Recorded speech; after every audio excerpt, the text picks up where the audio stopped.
Y bien, estamos ahora con Carlos Meléndez, es conocido ya de ustedes, es politólogo de la Universidad Católica, pero está ahora sacando un doctorado en la Universidad de Notre Dame en Estados Unidos, está haciendo estudios sobre clientelismo. Carlos, ¿qué tal? ¿Cómo estás? Buenas noches. ¿Qué tal? Buenas noches, Jaime. Bueno, recién acabas de llegar, creo, ¿no? Sí, hace menos de un día. Menos de un día. Pero, sin embargo, obviamente sigues el tema nacional. Sí, sigo la coyuntura pues todos los días, ¿no? Todos los días, claro. A veces dice que uno sigue la coyuntura más cuando está afuera. Sí, pues, y es cierto. Claro. Y con la ventaja de que tienes más perspectiva. Con la ventaja de que hay perspectiva y que uno puede comparar. Yo creo que el punto adicional de estar afuera es que uno tiene una visión comparada, no solamente con otros países, sino quizás un poco visión histórica, ¿no? Y eso permite ver un poco algunas cosas que por la misma coyuntura a veces no vemos, ¿no? Bueno, ¿qué balance, qué evaluación puedes hacer del primer año del gobierno de Ollantúmala? Es una pregunta muy general, muy abierta, pero en términos generales, ¿cómo lo has visto? ¿Qué cosas positivas, qué cosas negativas, en fin? Sí, yo creo que habría que comenzar diciendo las cosas positivas, ¿no? Es decir, comparemos Humala hace un año y efectivamente yo creo que hay dos puntos positivos que son los pilares y la característica de este primer año. Esta articulación muy reciente pero eficiente de un Ministerio de Economía y Finanzas que maneja la economía en términos saludables, creo yo, manteniendo un mismo sistema, sin hacer alteraciones macroeconómicas. Yo creo que es un punto positivo con respecto a los temores que despertaba, y que va de la mano con la creación de un ministerio de la inclusión social que tiene por, creo yo, y ese es el gran desafío, darle legitimidad social a este modelo de desarrollo económico. Este modelo de desarrollo económico requiere legitimidad social, y yo creo que la creación del MIDIS es un buen punto de partida para ello.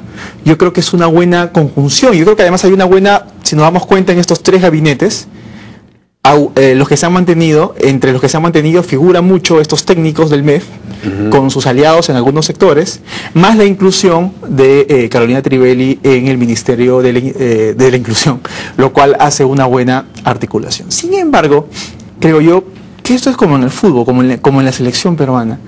Estamos confiando de cuatro fantásticos en el fútbol, y aquí creo que estamos confiando mucho en lo que pueden hacer 2-3 sectores, y habría que decir que finalmente el equipo viene de todos, son equipos de 11, ¿no? ¿Por qué? Porque así como Humala no es este líder autoritario que todos imaginábamos, y que yo creo que el gobierno no ha entrado todavía, en todo caso, a una vía autoritaria fuerte, ni a un autoritarismo fujimorista, al estilo fujimorista, porque ha respetado el equilibrio de poderes, por ejemplo. Sin embargo, tampoco es este modelo de Lula que nos habían querido vender, ¿no? Dentro de la expectativa de muchos era que este gobierno iba a ser, su desafío era tener un gobierno a lo Lula, crecimiento económico más inclusión social. Yo creo que se exageró en ese sentido. Yo creo que no está, por más que sea un modelo, quizás... O sea, que el MIDIS no alcanza para eso. No, el MIDIS no alcanza para eso porque no tienes operadores políticos. O sea, para hacer esto tú lo que requieres es un partido tipo el PT. Y requieres algo importante, descentralizar los programas sociales. Lo que ha hecho el MIDIS eficientemente hasta ahora es articular algunos programas sociales, ojo, que ya venían de antes. Bono 65 es gratitud, Cuna Más es Guaguaguasis, Juntos... es decir, no son programas nuevos, ojo, lo que he hecho es articularlos bajo nuevos parámetros. Darle un poco más de fuerza también, ¿no? Darle un poco más de presupuesto. Más presupuesto, lo cual me parece que eso lo vamos a ver, ojalá, los resultados de eso más adelante. Sin embargo, no hay una nueva innovación, no hay algo propio de que caracterice a la gestión de... Pero la innovación consiste precisamente, me parece a mí, en lo contrario de lo que estás diciendo, es decir... Se ha despolitizado los programas sociales. Decíamos, antes los gobiernos anteriores ponían a sus políticos en el manejo de los programas sociales y dejaban a los técnicos en el manejo del MEF y de los sectores excelentes, entre comillas. Y entonces los programas sociales no funcionaban bien. Pero no se ha descentralizado. Yo no estoy pensando en operadores políticos para politizar los programas sociales, sino estoy pensando en operadores políticos para profundizar y descentralizar los programas sociales. ¿Pero qué llamas descentralizar? Lo que llamo descentralizar es que los sectores... Porque ocurren en el interior los programas sociales todos. Sí, pero la pobreza es mucho más heterogénea de lo que nos imaginamos. La pobreza, ojo, el 28% de peruanos en este país es pobre, pero el 56% de sectores, la pobreza en sectores rurales es el 56%. Es decir, más de la mitad de sectores rurales son pobres. Claro. Y esa pobreza es muy diversificada. Esa pobreza puede ser campesina, puede ser indígena, puede ser amazónica, puede ser infantil. Claro. Es decir, yo creo que no se está viendo con mucha cautela cuáles son las características heterogéneas de la misma pobreza que hay en el país. Y eso requiere precisamente operadores para que den cuenta, la pobreza no es la misma, por más que sea pobreza rural, no es la misma en todo el país. Sí, pero me parece que con lo que buscan con el MIDIS es precisamente focalizar mejor, es decir, programas sociales que apunten más a los sectores más pobres, sí. Y no como era antes, en que había una subcobertura, como le llaman técnicamente, muy alta, es decir, los programas sociales llegaban a quienes no debían llegar, como es ahora el caso del vaso de leche, por ejemplo, ¿no? Exactamente, y ese, por ejemplo, otro punto a favor de esa gestión, ¿no? Lo del PRONA. Por ejemplo, la reestructuración del PRONA. O sea, yo creo que la pelea que hace Trivelli para reestructurar estos programas es buena. El tema es que es un muy buen diseño, se ha quedado en el diseño de las promesas. Claro. Esta gestión yo creo exactamente, se ha caracterizado por diseñar muy bien las promesas, pero ojo que en el primer año de gobierno es el año más audaz. El primer año es el primer año en el que tienes que hacer algo que lleve por delante esto. Y además, claro, todas estas promesas, todos estos programas redistributivos de inclusión social, son eso, redistributivos, son distribución de dinero o de alimentos, pero no estás redistribuyendo capacidades, es decir, no estás distribuyendo tecnologías a los campesinos pobres de la sierra para que se integren mejor al mercado, para que aumenten su productividad, para que se conviertan en empresarios. No los estás titulando individualmente al interior de las comunidades, sino estás yendo a la raíz misma del problema del ingreso y de la pobreza, ¿no? Sino que estás construyendo una base asalariada en última instancia, ¿no? A la que le estás repartiendo dinero para que voten por ti en el próximo evento. Ese es el problema. A mi juicio, eso es un peligro también. Yo estoy de acuerdo contigo, porque a eso me refiero, en que no hay un conocimiento efectivamente de la heterogeneidad de la pobreza en el interior del país. El hecho de que haya una inversión tan fuerte en el país, en forma intensiva y extensiva en el interior, ha generado una reestructuración de las relaciones, hablémonos en términos clásicos, de clases sociales. Es decir, la sociedad en el campo se está siendo transformada, en el campo, en las zonas periurbanas, en las capitales de las provincias. Cajamarca creo que se ha convertido en un laboratorio social precisamente por eso.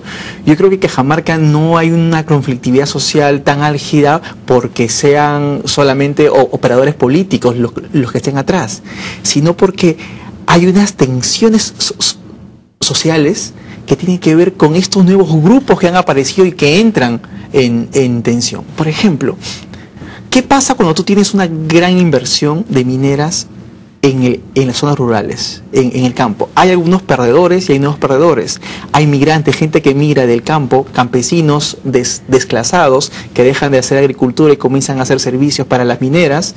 Luego hay gente que no puede engancharse con ese sistema, como tú dices, y que termina siendo lumpenproletariado en las zonas urbanas de la capital de las provincias.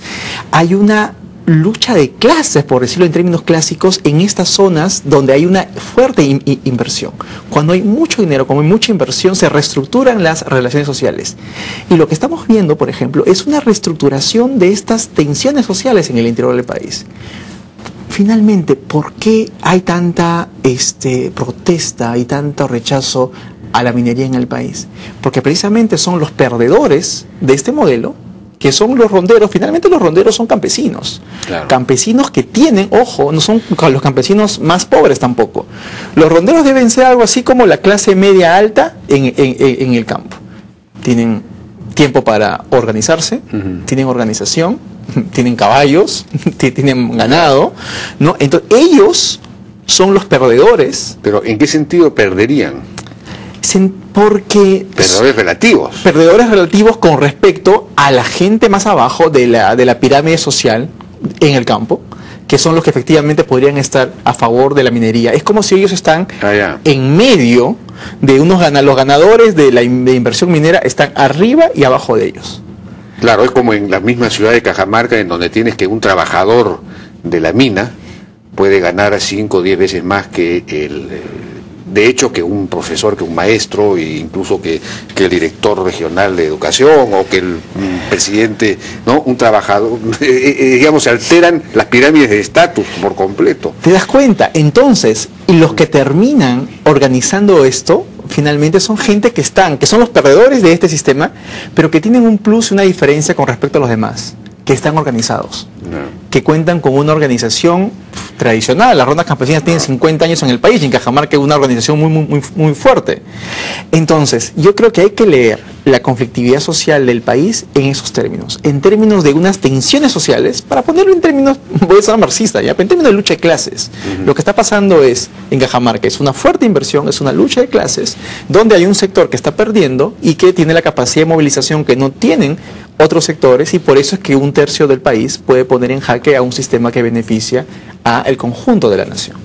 Claro, y la manera de atacar ese problema sería entrando con una propuesta de desarrollo productivo para la propia base campesina, ¿no? Es decir, que no sea solo la minería la que crece o los servicios a la minería, sino que los campesinos puedan participar en este asunto también de alguna forma. Lo que pasa es que hay que descongar la agenda política. La agenda política está muy centrada en el conga, está muy centrada en la minería. O sea, este primer año de gobierno de Humala solamente hemos reducido los problemas sociales del país, que son mucho más complejos, en un proyecto minero, y estamos a favor o en contra, cuando la realidad es mucho más compleja. Yo quisiera ver estos programas de políticas sociales del MIDIS, cómo funcionan en Cajamarca, donde que es además uno de los departamentos más pobres del país. El desafío es legitimar socialmente este modelo económico teniendo una capacidad proactiva de estos programas sociales en la zona donde más se requiere estos programas sociales, que es Cajamarca, donde está precisamente la conflictividad social. Vamos a ir, me están pidiendo una pausa y regresamos. Perfecto.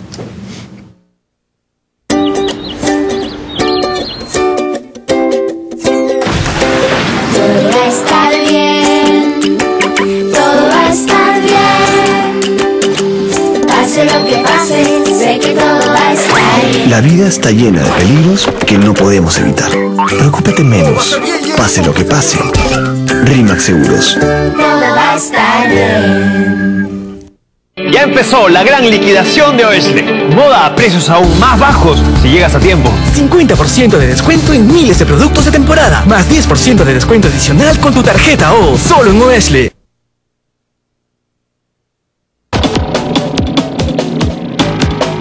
Seguimos conversando entonces con Carlos Meléndez, politólogo, sobre el primer año del presidente Ollanta Humala. Ahora,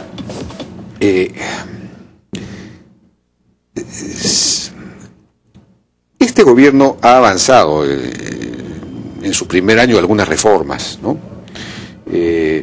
Tú mismo mencionaste una de ellas, por ejemplo, la del régimen tributario minero fue la primera, los programas, la creación del MIDIS, como acabas de mencionar, los programas sociales, pensión 65, etcétera. El sistema de las AFP, el sistema privado de pensiones, lo acaban de reformar. Han reformado las empresas de agua y saneamiento, el tema del PRONA, en fin, tiene un cierto impulso reformador, reformista, modernizador. Claro que la gran tarea es la reforma misma del Estado, ¿no? Que la están abordando muy sectorialmente, y en relación, digamos, el papel del Estado en la relación que hay entre la industria extractiva y las poblaciones locales, ¿no? Que ese es un poco el gran déficit también del Estado peruano. Y eso es lo que está por plantearse en realidad en este segundo año, es decir, hay una comisión que se supone que va a elaborar una propuesta de la nueva institucionalidad minero-ambiental, digamos, por llamarlo de alguna forma, cómo empezar a procesar todos estos temas. Se quiere potenciar la oficina de conflictos, convirtiéndola en una oficina del diálogo nacional. Sí. ¿Qué te parece a ti es decir, qué va a pasar en el segundo año? Es decir, ¿va a poder manejar estos problemas, esta conflictividad social? ¿Va a poder avanzar? ¿Va a poder asentarse política? ¿El presidente Humala va a poder reengancharse de alguna manera con la población? Porque reconquistar legitimidad, digamos. Pero es que eso voy, o sea, parecería que estamos eligiendo presidentes que no les importa la popularidad. O sea, Toledo, alguien que no le importaba la popularidad, Alan García no le importaba la popularidad, Ollanta-Humala parece seguir ese mismo camino. Lo que tiene que darse cuenta el presidente es que tiene que construir una base social. La base social que la tenía, la está perdiendo. Entonces, yo creo que ahí es un tema ya de diseño institucional. Yo creo que necesitamos una reelección presidencial, porque la reelección te genera incentivos para hacer un buen gobierno. El sistema como está ahora, lo que te genera es incentivos para no hacer nada, para gobernar, pero no para representar. O sea, Humala lo que está haciendo es gobernando. Humala demuestra que la agencia... En ciencia política siempre hay este debate entre qué es más fuerte, las estructuras o la agencia, ¿no? Humala la agencia es el agente, el individuo, el actor político. ¿Cuál es la capacidad del actor político para hacer reformas? Precisamente como la reforma del Estado, ¿no? Claro. Para ser un buen agente, un buen actor político, tú tienes que reunir, puede ser dos cosas, un tipo muy capaz, un visionario político o un loco. No, Humala no es ninguna de las dos cosas, por el momento no ha demostrado ninguna de las dos cosas, ¿no? Por eso es que es alguien que no arriesga, y al momento de no arriesgar, no pone en práctica estas reformas del Estado, que quizás él sea el político de nuestra élite política actual que mejor conozca la deficiencia del Estado. Sí, pues porque ha viajado mucho por el interior, por su carrera militar.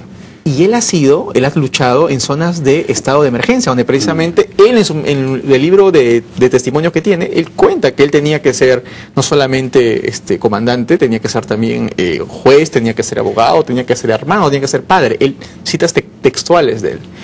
Pero claro, la aproximación que él tiene hacia la ciudadanía en general, yo creo que todavía está muy sesgada por ese perfil militar, por el perfil del militar en un estado de emergencia.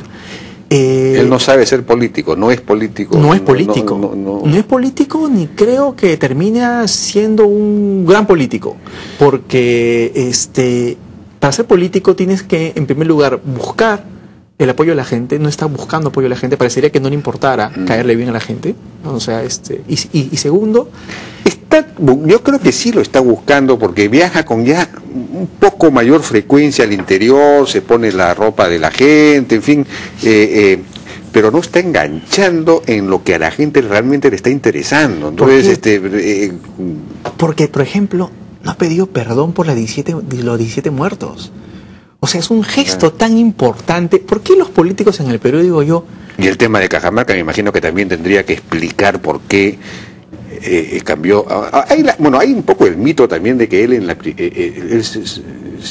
el viraje se produjo recién ya en el gobierno. No, eso es un mito. El viraje se produjo desde antes de la primera vuelta. Claro, el lanzamiento de la primera vuelta, según Carlos León, él tenía 2 discursos, desechó el radical y optó por y efectivamente toda la primera campaña. Sí. Pero digamos, hay la idea, quizás en algunas plazas dijo esto de que el oro no lo dijo, está grabado, ¿no? Está grabado.